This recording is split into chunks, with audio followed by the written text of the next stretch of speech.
কোরবানির পশুর হাটে এখন ক্রেতা বিক্রেতাদের উপচে পড়া ভিড়। চাহিদা অনুযায়ী পশুর সরবরাহ থাকলেও দাম নিয়ে রয়েছে মিশ্র প্রতিক্রিয়া।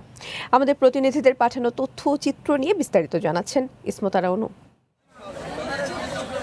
মাত্র কয়েকদিন বাকি কোরবানির ঈদের, এ কারণে ব্যস্ত হয়ে পড়েছেন ক্রেতারা নিজেদের পছন্দের গরু কিনতে, আর বিক্রেতারা উদ্বিগ্ন গরু বিক্রিতে। বেচাকেনাতে সরগরম এখন সব পশুর হাটগুলো। ভোলার বোরহানউদ্দিন উপজেলার মানিকা বাজার পশুর হাট বিকেল থেকে সন্ধ্যা পর্যন্ত চলছে পুরো দমে বেচাকেনা। তবে গত বছরের তুলনায় এবার পশুর দাম বেশি হওয়ায় কিছুটা অসন্তোষ রয়েছে ক্রেতাদের মাঝে। ছাগলের দাম তো আগের থেকে বেশি।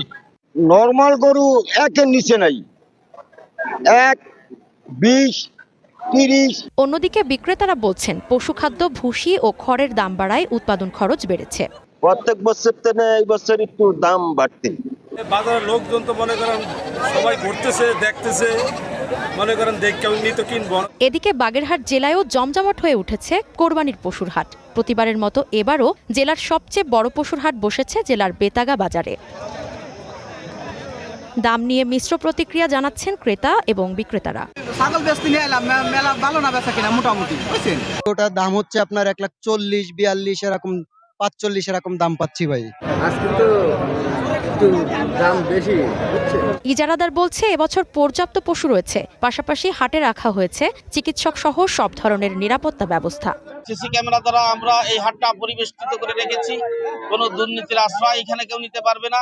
সুষ্ঠু এবং সুন্দরভাবে আমরা এই কোরবানির পশুর হাটটা আমরা উদযাপন করছি। অন্যদিকে জেলায় চাহিদার চেয়ে কোরবানির পশুর যোগান বেশি আছে বলে নিশ্চিত করেছেন বাগেরহাট জেলা প্রাণী সম্পদ অধিদপ্তর। আমাদের প্রস্তুত আছে হচ্ছে 84,967টি, আর আমাদের চাহিদা আছে বাগেরহাট জেলায় হচ্ছে 77,889টি।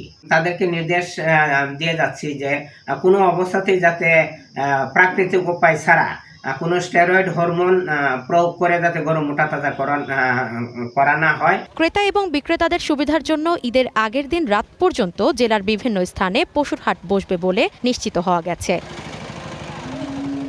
ইসমত আরা অনু, গ্রিন নিউজ ডেস্ক।